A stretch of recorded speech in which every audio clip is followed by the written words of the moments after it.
Without further ado, I will hand over to Andrew Gauldie, and he will lead the discussion. And this is a face-to-face meeting to discuss the reality with GCC, face-to-face reality with GCC regulators. We'll have plenty of time for questions and answers during this segment, during this session. So I'll let Andrew kick off and do an introduction. We'll then he'll have, I'm sure, some questions for the panel members, and then we'll throw to the floor and we'll distribute a number of microphones out amongst the floor so that we can get your questions in and hear clearly what your inquiries are. So thank you. Andrew. Good afternoon, ladies and gentlemen. It's a great privilege to be here. In the talks this morning were very, very interesting and stimulating. I'm sure you'll agree with me. We have limited time, so without much ado, I'd like to proceed. Just very briefly, I work for FAO in Abu Dhabi and touch 7 Gulf states and Yemen for food safety mainly. And this is a privilege for me, indeed a privilege to be at this conference with people who have a lot of information that is of value to me. So thank you. And my job really is to generate a productive discussion. And we will have time for questions from the audience, but my approach in the beginning will be to create a discussion amongst the experts who are here on the platform. And we have some guidelines in terms of the topics. Okay, so broadly speaking, I would like to discuss the topics, and we will approach these one by one. Please, if you have something to add, indicate to me that you would like to speak, and then we'll take it from there. I'm looking for a lively discussion, so please do join in. And we have understanding trade barriers in the GCC. Here we have a lot of commercial operations looking for business. What are the problems with trade barriers? We touched on some of them this morning. We have technical barriers to trade. They may involve legislative problems or others. Let's talk and discuss more about that. The global food supply chain is complex, that is for sure, and difficult to regulate. So how will we do this? And we have experts here from the GCC and the GSO, and it would be useful to have an exchange of ideas about how the countries of the Arabian Peninsula can collaborate and cooperate together to essentially approach being a free trade area and indeed to promote trade globally. Can GCC-wide legislation be implementable and effective? The challenges of harmonizing and integrating legislation are there for us to see. How can this be done? How can it be encouraged? How can it be promoted and supported? And awareness to create practical, implementable outcomes. I think that comes at the end. So let's approach trade barriers. What trade barriers are particularly difficult? Anybody like to start on this? Yes, sir, please. Hello. I want to start that there is now a standard GSO, which is implemented in all the Gulf states, which is an advanced step. Actually, this is an advanced step that we have this regulation. However, there is some variance in implementation. So we have this standard, which is very good and agreed in all the countries, while when we come to implementation, there is some kind of variance between implementing in other countries. So in cases it is maybe different interpretation, or we can say it is there is kind of special additional requirement for some countries, which make it not one GSO. Okay, in Europe, for instance, and I don't for a minute suggest that anybody needs to replicate the EU system, but just using this as an example, the EU regulations are fairly specific, and the countries will, member states will normally replicate these regulations using their own legislative structures. Do we see this as a model that might be followed, or could be followed, or should be followed?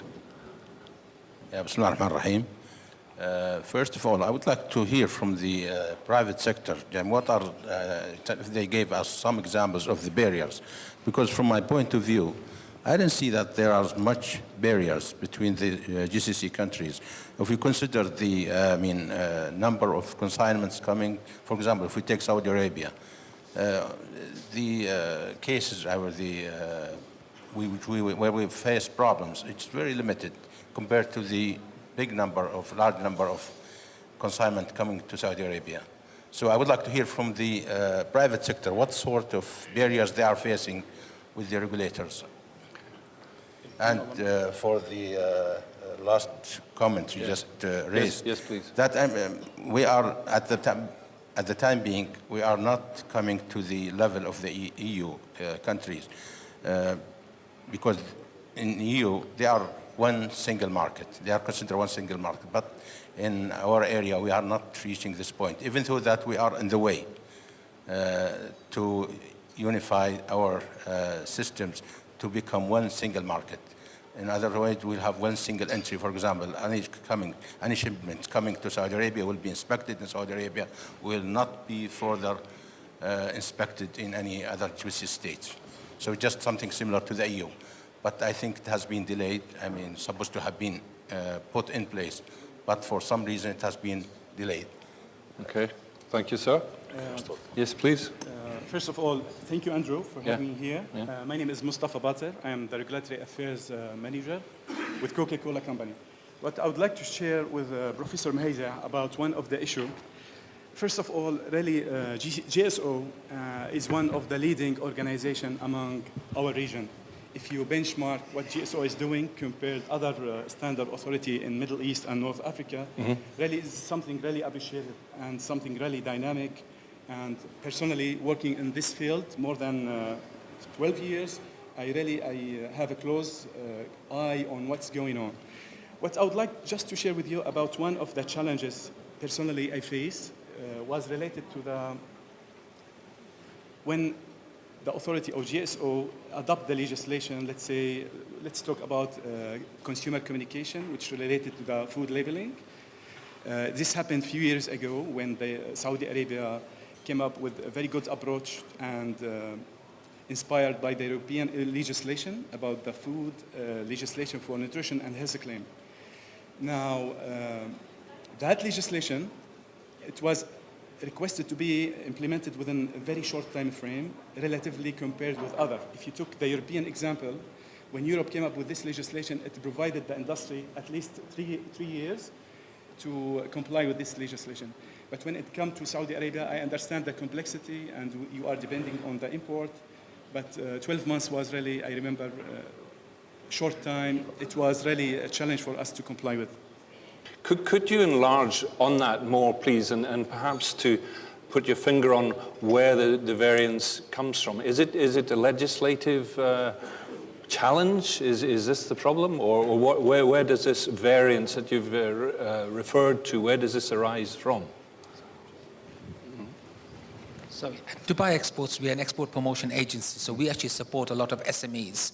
For large companies such as Mars or for Coca-Cola, they have regulatory officers who can actually deal with this. Our members are SMEs, and what we actually find as the biggest hurdle when exporting is actually simple things such as labeling and packaging requirements. Although they're commonly known, the actual implementation of it is very difficult. And also, actually, I have to agree also with our speakers early on, SMEs don't actually have the necessary research capabilities to find out what are the requirements. So they actually start exporting, and then later on they actually find out what the requirements are. So there's also a bit of retrospective issue on part of exporters because they don't understand, they don't have large resources, they don't have large teams of people to actually know the requirements of 170 countries to which they may be exporting to, right? We also find that things such as health requirements or expiry dates become an issue, especially with food. You can have, within the GCC, the same product can have very, very different expiry dates, which again causes issues. We also have issues in terms of languages that can be used, or even the type of packaging that can be used. Is there some indication that perhaps there should be an information resource supplied by GCC, which allows companies to appreciate what is necessary, some kind of data source or some kind of website that they could visit? So should I tell that again? Actually, what we try to do at Dubai Exports, we actually try to educate our exporters about each country. But the problem is that these rules change all the time. So we find it ourselves, with our resources, difficult to keep abreast of what is happening. And you're certainly right. Within the GCC, we need to know what are the requirements at every level, and also at subcategories. I think that will make a big difference. Also, there has to be an awareness raising and educational program to educate exporters as to what is required in order to get their products into a particular market. Again, I'm focusing more on SMEs. The larger companies, they're able to do this themselves. I'm going to be a little provocative. I am a veterinarian. I'm very interested in diseases that cross barriers and boundaries. Is there any inhibition between the countries of the GCC in regards to such issues as foot and mouth disease or other diseases of an epidemiological nature? Yes. In fact, for pet food, for example, last time we faced, for example, for Saudi, they are applying maybe very old OIE decision, which is already taken off from this OIE. For example, from the meat coming from Spain. It was already removed from the list of the forbidden product to enter or banned product. But in other GCC countries, it was already lifted. For that, we face not only us, I believe every company, they face the same. For that, we would like to have like harmonized even ban of issues, or maybe to harmonize of the lists of agreed or positive or negative lists, for example. Yes, please, Mark. I mean, the point earlier about the model in Europe versus here and GCC not being the same single market approach. I think the key point is that the science is the same. And I think that's what GCC can do together and pool the resources around the scientific side and get alignment and harmonization around the scientific side. And so if it's food safety-based issues in particular, that's science-based, it should be the same wherever, and I think there's real scope to align around that. And the other piece, I think, is the education piece then, to help with the SMEs, really, is how to consolidate together to do that outreach, really, to educate the smaller businesses. The global food supply chain is complex and difficult to regulate, so how should we do this? And so my question is, does it make sense that we should reinvent the wheel when we come to assessing standards or deciding on standards, when there are international organizations such as Codex Alimentarius who use the facilities of scientists and science organizations globally to come to the outcomes of what are suitable and safe standards? Should we be utilizing these resources to a greater scale than perhaps we are at the moment? Anybody care to respond to that? Yes, please, sir.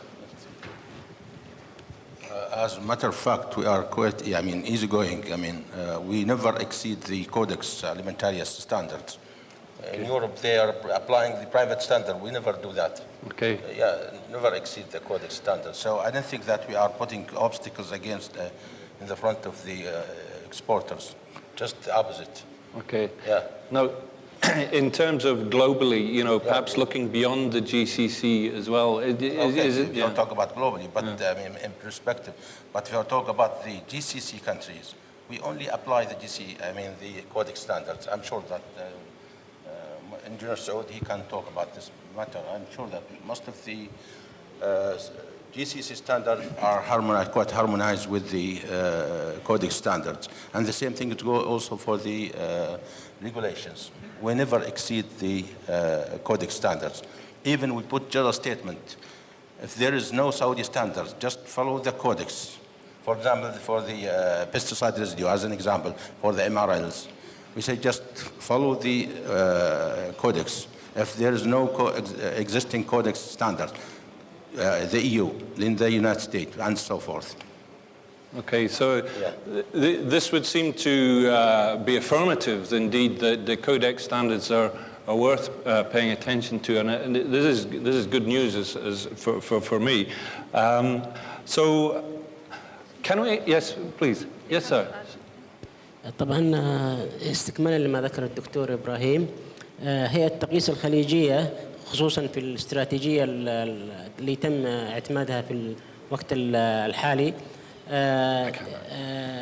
الاستراتيجية حددت أن المرجع الرئيسي لإعداد المواصفات القياسية خصوصا للغذاء هي الكودكس، وحاليا تقوم الهيئة بإعادة أبديت للمواصفات السابقة باتخاذ المرجع الرئيسي للكودكس، وأيضا تحديث المواصفات السابقة التي مر عليها 5 سنوات فأكثر من خلال استخدام الكودكس. أحيانا يتم استخدام مرجع آخر إضافي إذا لم يجد في الكودكس، مثل ال FAO الأمريكي أو الاتحاد الأوروبي، ويتم الاختيار الاشتراطات الأفضل بالنسبة للمنطقة. وكما حدد أن المنطقة نتيجة للظروف المناخية ونتيجة لم نصل لمرحلة الوعي الجيد لعملية النمط الاستخدام الغذائي والتعامل مع المنتجات الغذائية بشكل عام، فهناك اشتراطات ومتطلبات مهمة جدا يجب اتباعها على الأقل خلال الفترة أو المرحلة القليلة القادمة، والتي ينبغي على المستهلك أن يعرفها، ومنها أيضا موضوع البيانات الإيضاحية والتي تم إعداد أيضا معايير خاصة فيها وفقا لمواصفات الكودكس، وأيضا هناك أيضا مراجع إضافية أخرى مهمة يتم اتباعها بحيث تقوم الدول الأعضاء بدورها أيضا باتباع هذه التعليمات وتطبيقها على الواقع أثناء عملية الرقابة على المنتجات سواء في السوق المحلية أو عند الاستيراد والتصدير. Thank you. I would like to go back. I'd like to go back just for my colleagues. They were talking about the banning and lifting the bans among GCC countries. As Dr. Ibrahim has stated, that we in the GCC, we are trying as much as we can to harmonize these issues. And we have under the Food Control Committee now, with the GCC Food Control Committee, we are setting like standards for banning and lifting the ban. So it will be, inshallah, harmonized in the future, near future, inshallah. We have a complete group between GCC that's working on this. Regarding the logistics and the education of logistics, we've been in a visit as the GCC members to the United States of America. And we've been hosted by the USDA. They took us in a visit to logistics, okay? For a surprise, actually, they have all the requirements documented electronically in their logistics for each and single country in GCC. Not only GSO standards, they have the GCC Qatar standards, Saudi standards, name it. Okay, so they know what are our requirements before. To be honest, no offense to any countries, but to be honest, we don't have problems with the United States. Usually because they really know what are our requirements, okay? So why don't other countries really comply with this? I don't know, we've been, you know, our guidelines or our standards, it's been already sent to the WTO. It's been, all the countries, they have to comment on this, and they know it exactly. So why there is a variation? Why, like for example, when you are importing anything from Europe, it has to be not complying with our standards. You are, as an importer, should educate your whoever working with the food imports to make sure that our standards are fully compliant. I would agree entirely that everybody in the global community needs to respect the other's requirements. Now, I would like to perhaps identify which stakeholders are important in the process of the GCC coming together as in food trade. Which stakeholders, perhaps other than governments and ministries, are important in this process? Any suggestions? Other than regulators, yes. Yes, sir. بسم الله الرحمن الرحيم. أنا بتكلم بشكل عام. سبقوني الأخوان عن ماذا يتم على المستوى الخليجي. على المستوى الخليجي هناك هيئتين لها ارتباط بالغذاء. الهيئة التقييس الدول المجلس التعاون، وهي تعد وتصدر المواصفات القياسية للمنتجات، واللجنة الخليجية لسلامة الأغذية، وهي تعد المتطلبات العامة لسلامة الأغذية ومتطلبات تطبيق تلك المواصفات. على سبيل المثال، أحد مخرجات اللجنة الخليجية لسلامة الأغذية قانون الغذاء الموحد، وهو قانون مهم وأساسي، يعتبر القاعدة الأساسية لتطبيق جميع المواصفات الغذائية. كذلك هناك مشروع الإنذار المبكر للاستفادة منه حيال المشاكل التي تظهر من تداول الأغذية. كذلك نتعامل من خلال هيئة التقييس على بناء مواصفات قياسية خاصة بهذا المنتج. لكن النقطة الأساسية اللي أنا أبغى أدخلها بشأن سؤالك، ما هو الجزء المهم في هذه العملية؟ الجزء المهم أنا أعتبره الصناع. سمعنا أن في أحد المحاضرات أن دول الخليج هي دول في الغالب مستوردة للغذاء، وبالتالي كيف يطلب منا أو كيف يطلب من دول الخليج أن تكون مواصفاتها على أساس علمي؟ دائما نعرف أن على مستوى العالم أن الصناعة هي التي تقود عملية البحث والتطوير للمنتجات، وبالتالي كمشرعين داخل دول الخليج وكمستوردين للمنتجات لا يوجد لدينا صناعة من أجل وجود أبحاث ودراسات حول المنتجات وحول سلامتها وحول فترة صلاحيتها. وبالتالي نقطة مهمة نأمل أن تقوم من يستفيد تجاريا من السوق الخليجي والحجم الكبير للسوق الخليجي، وهي الصناعات الغذائية التي تصدر لدول الخليج. نأمل أنها تكون قائدة في عملية الأبحاث والدراسات داخل دول الخليج وفقا للظروف المناخية داخل دول الخليج، تساعد الجامعات، تساعد بعض الطلبة في الجامعات لبدء وإعداد دراسات لها ارتباط بالمشاكل التي يواجهونها. على الأقل يعني قطاع المنتجات الألبان المفروض يقود الأبحاث والدراسات التي تساعد على حل مشاكلها التي يواجهها من خلال الصناعة من خلال المواصفات القياسية. وبالتالي هذا اللي أشعر أنه مهم كجزء كبير من حلقة سلامة الأغذية، لمساعدة المشرعين أولاً لوضع مواصفات تساعدهم في تبادلهم التجاري وتجارتهم ودخولهم للسوق الخليجي بيسر وسهولة، إضافة إلى تطوير هذا السوق ليستوعبهم، وبالتالي تكون المنافسة عادلة لمن هو الأقدر في هذا المجال. I hear that clearly the regulators are important stakeholders, and indeed the food industry. Now, the third party that is important within food governance is clearly consumer. I'd like to touch on that as a subject, really. Is the consumer consulted enough about their wishes, their requirements, their needs within food control?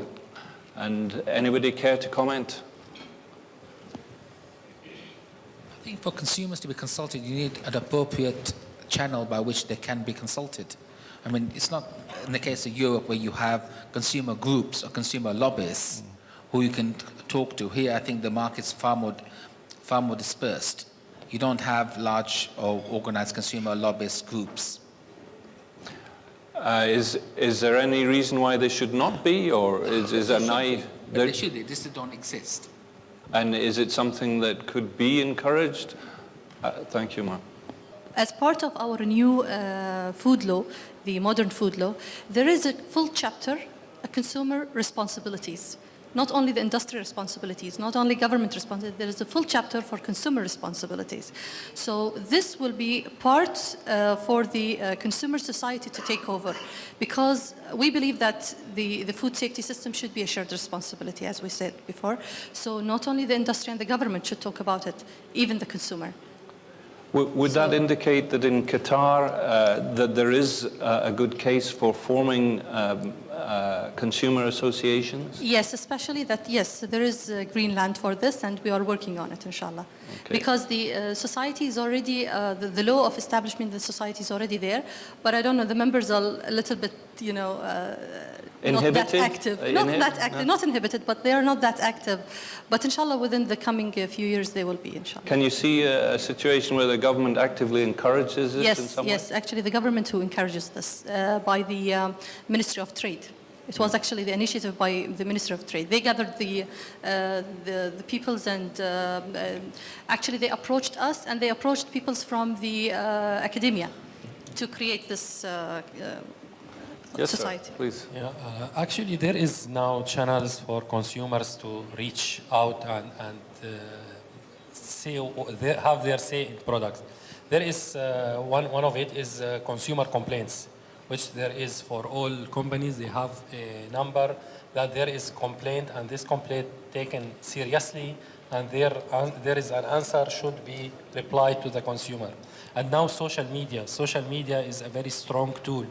Consumers can write on spot, they can respond if they have any complaint, like, dislike.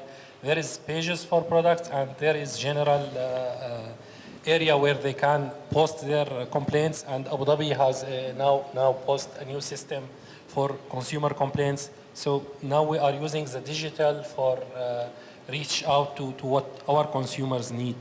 And the good things that we need to improve our tools to fast respond. Not now the problem that we don't hear, but we need fast respond to what they need. Okay. Yes, please, sir. Yeah, I just want to add to, from my experience, I worked in the EU between 2000 and 2005, and that was a period where there was an emphasis on what they call better regulation, and it was responding to concerns that some of the regulations in the EU had been too tough prior to that. And part of this was actively reaching out to external stakeholders, to industry, to consumer groups, and also really aligning under codex. So it got to a stage where some of the legislation that had been set on food safety in particular was actually we were compromising to get a more of a global balance with an incentive to align at codex as well. Now, all of this input that was being taken in from industry and from consumer groups all gave that much extra credibility and made the legislation subsequently more robust. So I think it's essential to engage all stakeholders, industry, consumer groups, the like, to take their input in so they feel that they've had a say, and what the regulators come out with, you know, it's more robust and the stakeholders can sign up to it. Good, thank you. I think that we should probably move on to a more general question and answer session now. Just briefly, in summary, it seems to me that we have a very optimistic situation here where the Gulf states are moving ahead in this area very quickly for a lot of good reasons. And we've identified some of the constraints, some of the challenges, some of the difficulties. But I think now, because we have such a broad representation here, I would like any questions from the floor, please. The presentations this afternoon have been very informative. I just had a comment in response to Professor Ibrahim. I think his question is very valid, and I'd like to take it outside of the context of just transport within GCC, but if I look at products being imported into GCC, I think one of the hurdles, which follows up on what Mustafa indicated, was potentially on the innovation side. So as we look to try to consider the diversity of portfolios and how we can bring innovation to this region, where we do face challenges is potentially having updates to the regulation and finding a channel, a means, a forum by which industry can bring to the authorities new ingredients potentially, and having a mechanism by which they could seek approval independent of an established regulation that could potentially be outdated. So it's the speed by which we could get to market. If there's an opportunity, a forum whereby we can solicit their counsel to bring to them, new ingredients, and how we can facilitate the issuance of new standards that would be more reflective of food safety information that's relevant to the market. Immediately, I think in terms of, does this imply that there should be a risk assessment capability within GCC?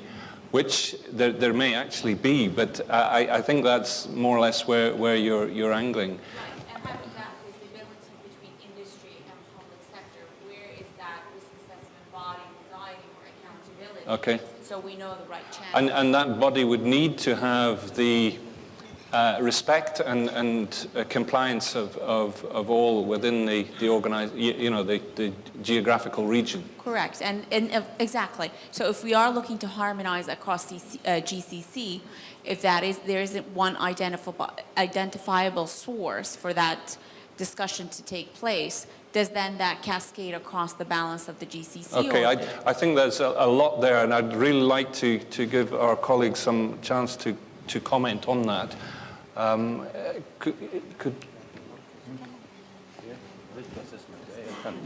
Yes, please, sir.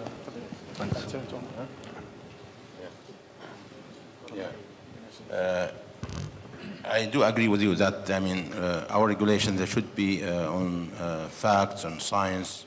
And for this reason that we are already in the GCC levels, we are discussing to establish a center of excellence for risk assessment.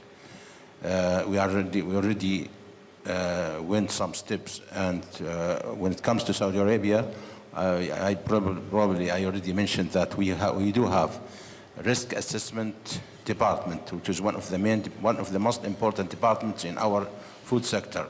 As a matter of fact, most of the elites staffs go to this department. And we send them abroad to study.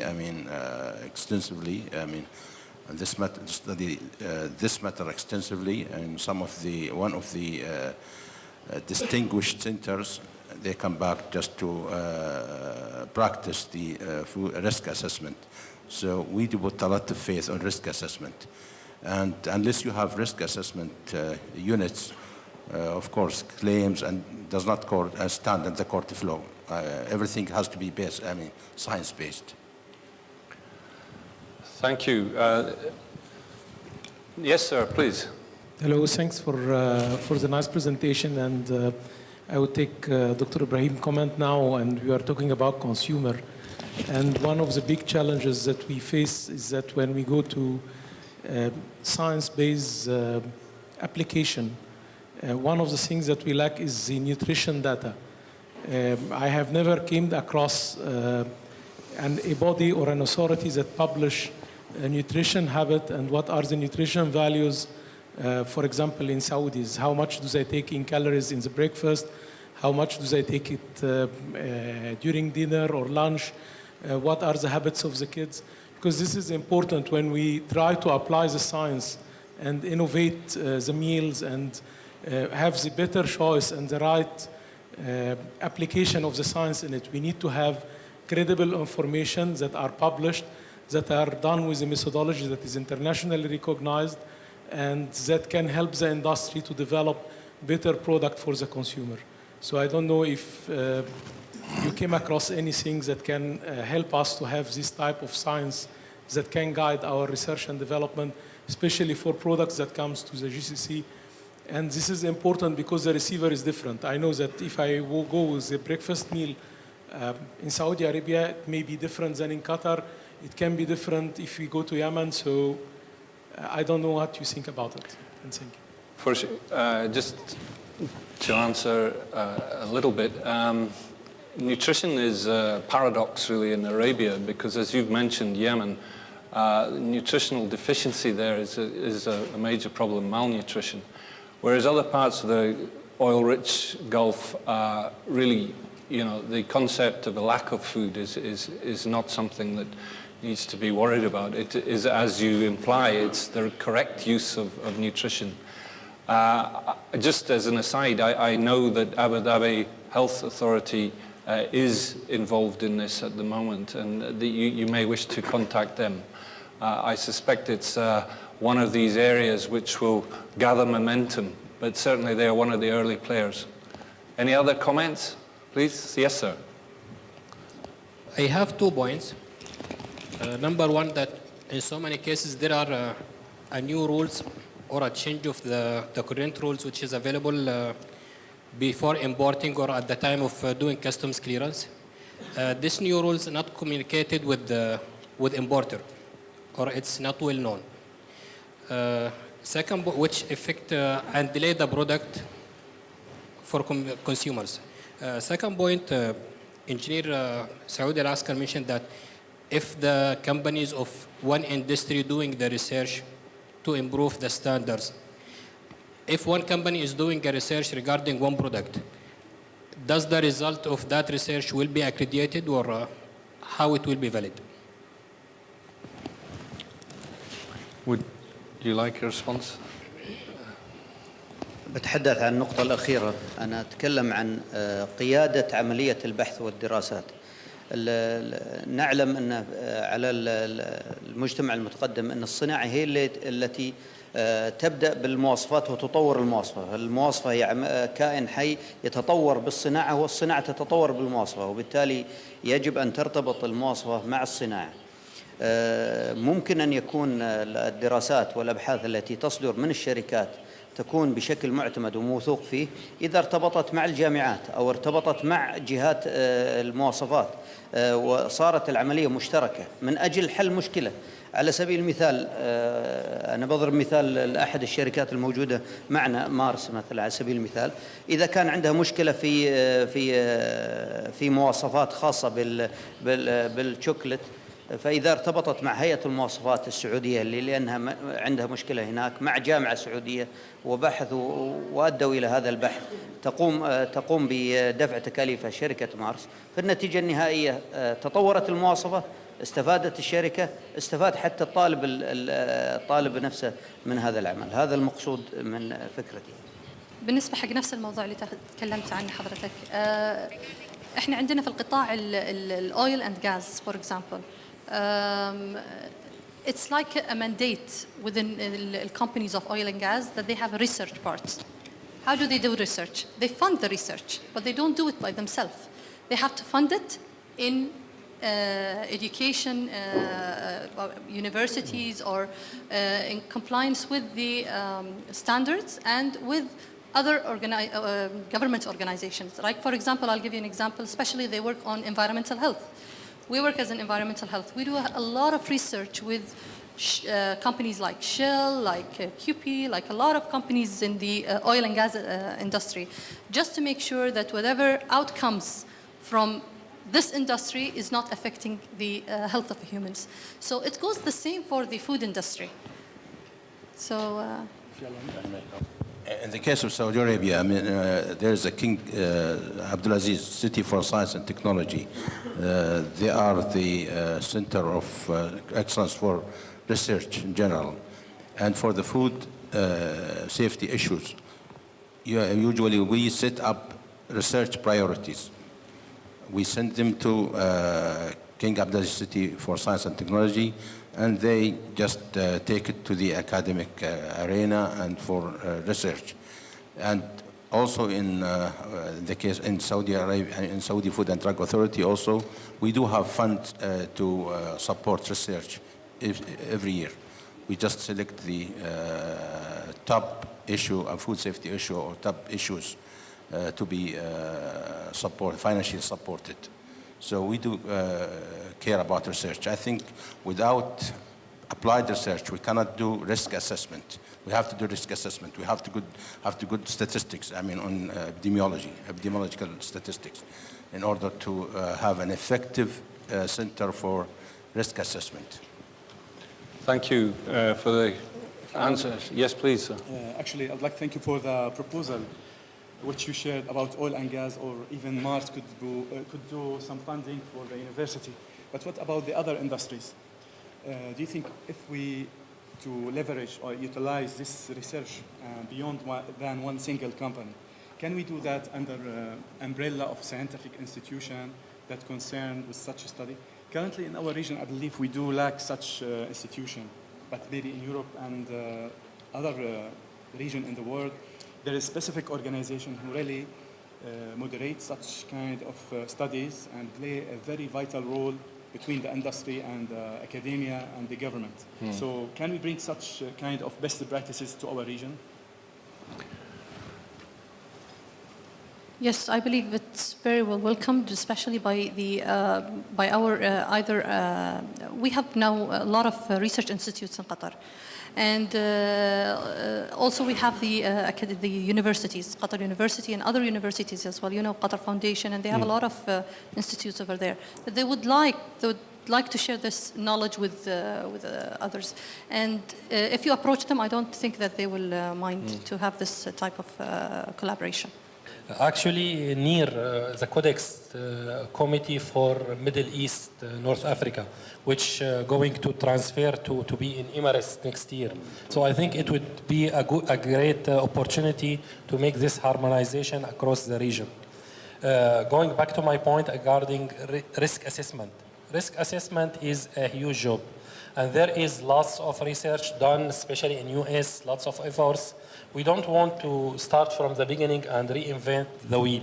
So there is lots of work already done. So we need to use the secondary data, adapt this research to our population, then make the risk assessment of the finding and adapt it to our market. So we don't want to start this risk assessment from the beginning. Only the local context. Yeah. I should concentrate on the local content.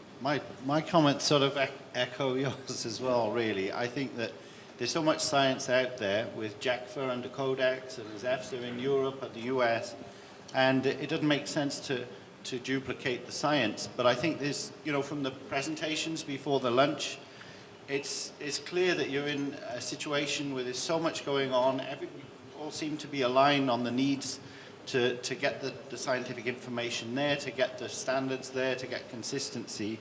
So it seems a real big opportunity time, and I think mutual recognition of where science has already been demonstrated elsewhere. Maybe you're in a good opportunity state now to set the example to the rest of the world, to see how you can actually recognize already established science, because this is a real challenge area, the mutual recognition right across food safety and additives and GMO and all sorts. So to get that recognition there and show pragmatism would be of huge value, I think. That sums it up very well indeed. Thank you very much.